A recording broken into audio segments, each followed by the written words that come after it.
is shaping up nicely. Time for a change of pace, though. At least at first. The next segment is about Land Rover, and we'll be starting out with the Type 3.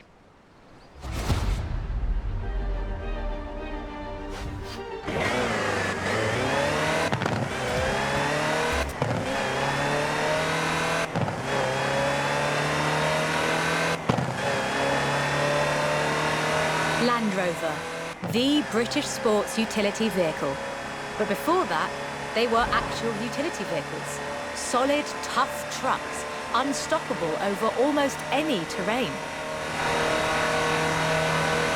The Land Rover Type 3 marks the point where that shift begins, and we'll be looking at what that meant.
In 1978, a Series 3 was custom built for Her Majesty Queen Elizabeth II.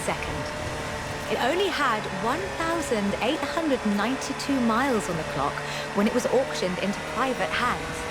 And it was in perfect condition. It would be. After all, she trained as a mechanic in the 1940s and will likely remain the only royal able to strip and rebuild an engine. Along with the Range Rover, others would follow. Discovery, Defender, and the Freelander. Each a more sophisticated and enjoyable utility vehicle. But none of them were a replacement for the Type 3. They were a different kind of car.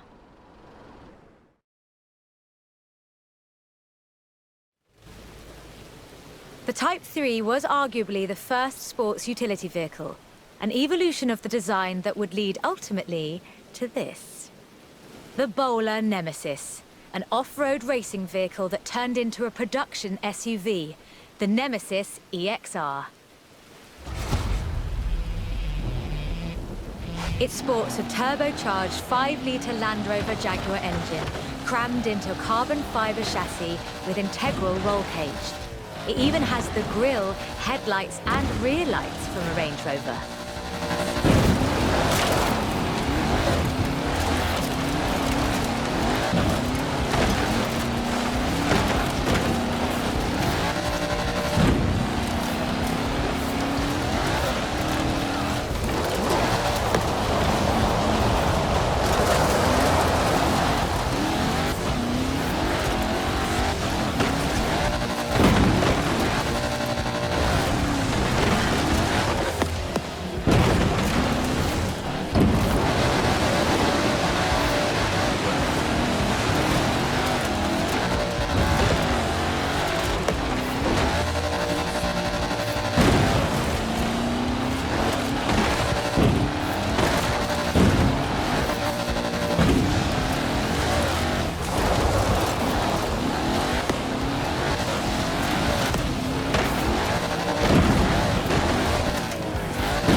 compromises either. With a 0 to 60 time of an unreal 4.2 seconds, all-wheel drive, and the ability to corner near instantly, the Nemesis provides adrenaline and sheer terror in equal measure.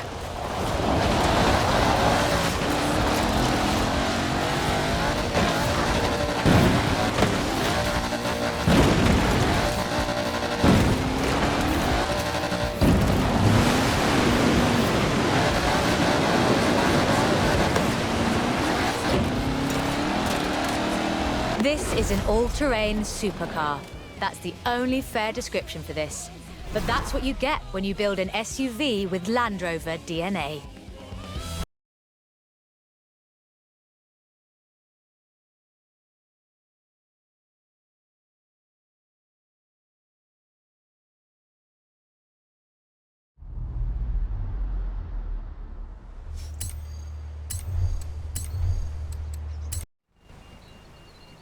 Hope you're enjoying yourself. I know I am.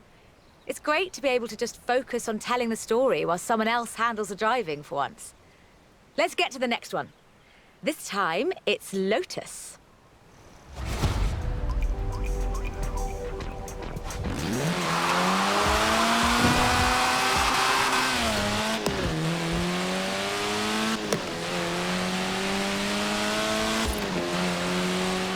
Lotus Engineering Limited began as many stories in British engineering do, in an old barn. The first Lotus cars were offered as kits. You built them yourself. From 1962, they began to actually build the cars themselves. The Elan Sprint showed exactly what they intended to do. Built around a steel backbone with a fiberglass chassis, the Sprint weighed in at a meager 687 kilos parked on the curb. On the road, this translated into brilliant agility and fantastic performance. Designer Colin Chapman famously said, "Adding power makes you faster on the straights. Subtracting weight makes you faster everywhere." He knew what he was talking about.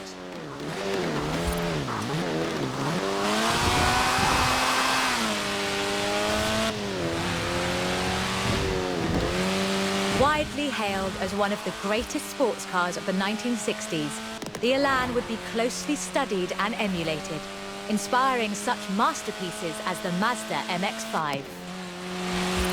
The Elan has all the energy, style, and enthusiasm you would expect. Bold, quick, and fun. So much so that they put it in the name.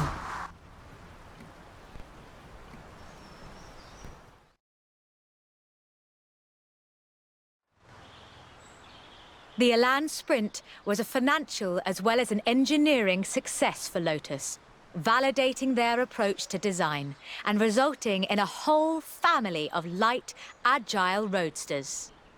Which brings us to this, the Lotus Exige.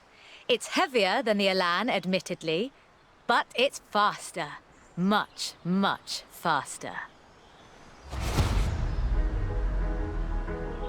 Touch the pedal, the Exige responds with instant, relentless acceleration, as you'd expect. With a 0 to 60 time of 3.8 seconds and a top speed of 170 before upgrades and tuning, the Exige is uncompromising.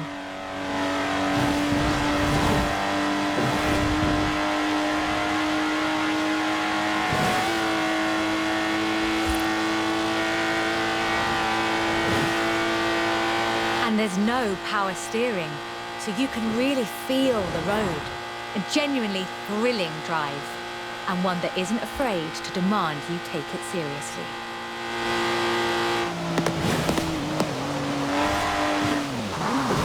In one word, Lotus is about the experience. Uncompromising, challenging. This is a car that demands you drive it well. And when you do, you'll see what the fuss is all about.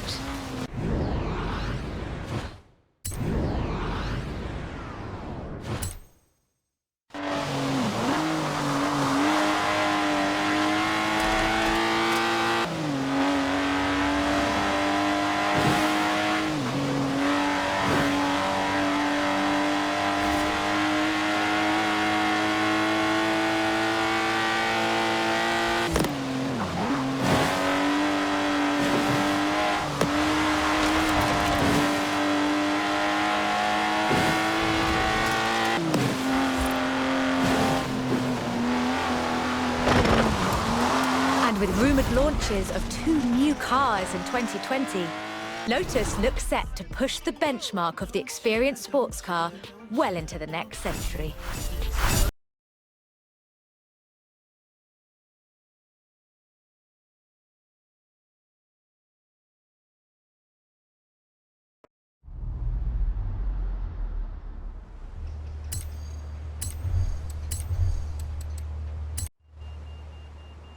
Done much rallying?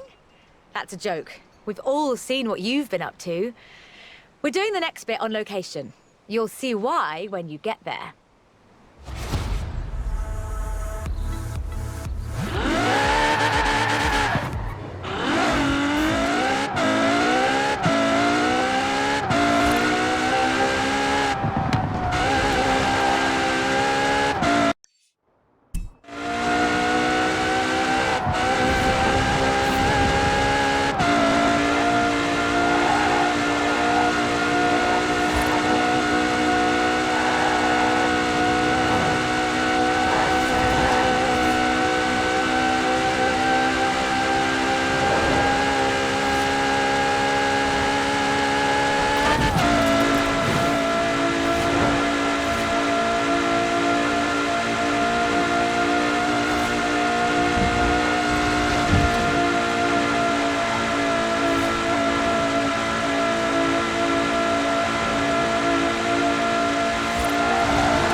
Ford, that most American of cars.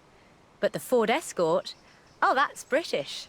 And more than that, the Escort would become for many synonymous with Group B. In the 70s, Ford had embraced that destiny so firmly that they'd begun their own championships to find new drivers. Drivers for cars like the RS 1800. This was a car designed explicitly for rallying, with a powerful fuel-injected 1790cc Cosworth BDE engine.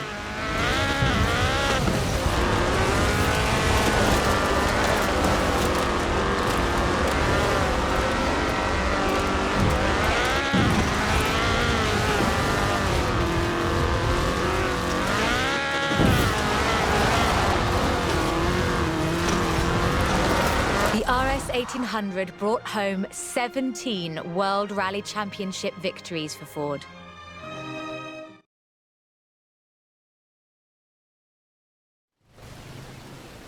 So, of course, Ford set out to design a better one.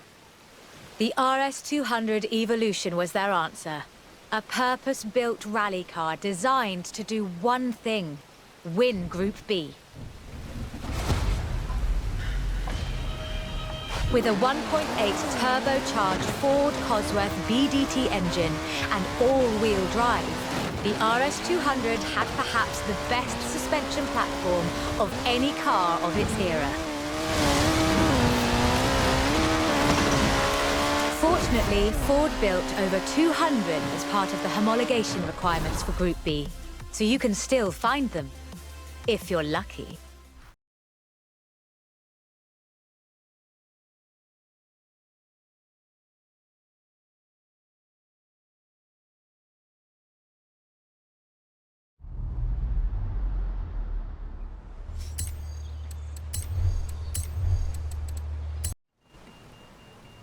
You know, I really like this car. Not that I'd want to drive it for too long. Squeeze yourself in there and let's see just how fast you can make it go. Which won't be too fast. But hey, I could be surprised. The Peel P50 has the dubious honour of being the smallest production car in the world. A one-door microcar coupe. featuring a 42cc air-cooled engine capable of a heinous 38 miles an hour. And a handle so you can pick it up and carry it with you when you get to work. And keep in mind that this is the production version. The prototype had the single wheel at the front. Why would you think that was a good idea?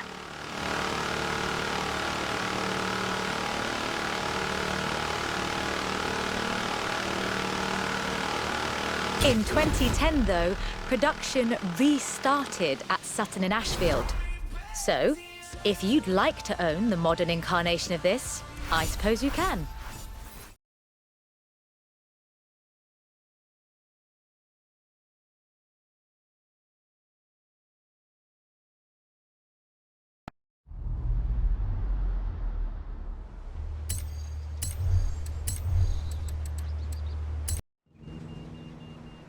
Hey there! How about a car with some actual legroom and some actual speed? This section's about what happened when McLaren decided to make a road car. You're going to enjoy this. The track and the road have very different requirements. For McLaren, that was a challenge they were more than willing to embrace. In 1988, they set out to create the finest sports car the world has ever seen. By 1993, they had achieved their goal, and the honestly fantastic F1 was the result. 106 would be built across all variants.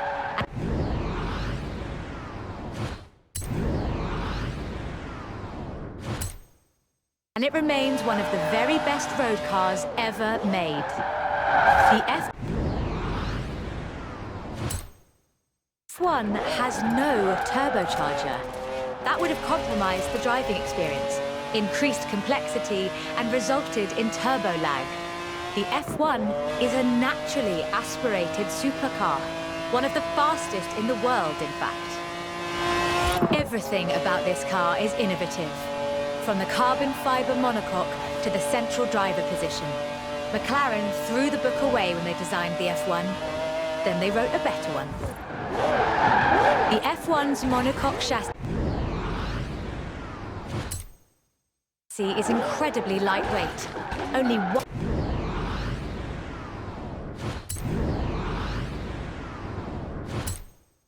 100 kilos all told, which posed a significant challenge because carbon fiber and fiberglass aren't great insulators.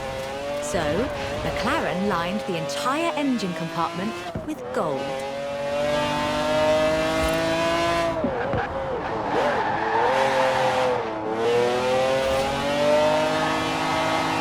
In 1998, the F1 prototype set the world record for fastest production car, a record that would stand for 2 decades until the Koenigsegg CCR claimed the crown. McLaren's racing heritage is so deeply ingrained in this machine that when they took it to Le Mans in 1995 and faced off against purpose-built racing machines, they won.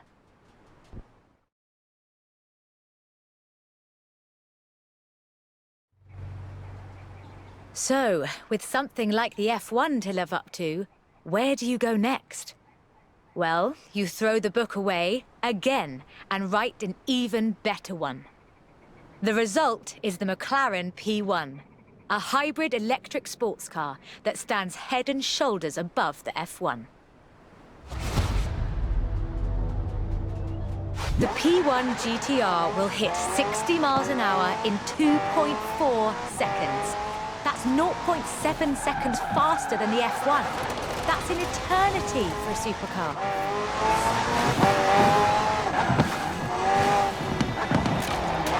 The car's blistering performance is delivered by a twin-turbo V8, supplemented by a McLaren ECU electric motor and instant power assist system.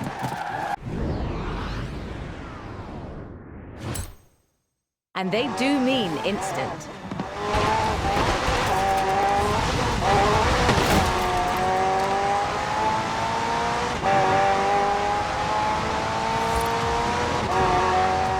Remember those problems with turbo lag? McLaren solved that with the hybrid drive. While the turbos build pressure, the electric motor drives the wheels. No turbo lag, just torque. And because it's a hybrid, it has an all-electric range. Running on batteries alone, that's 6.2 miles. A bit more if you're going downhill.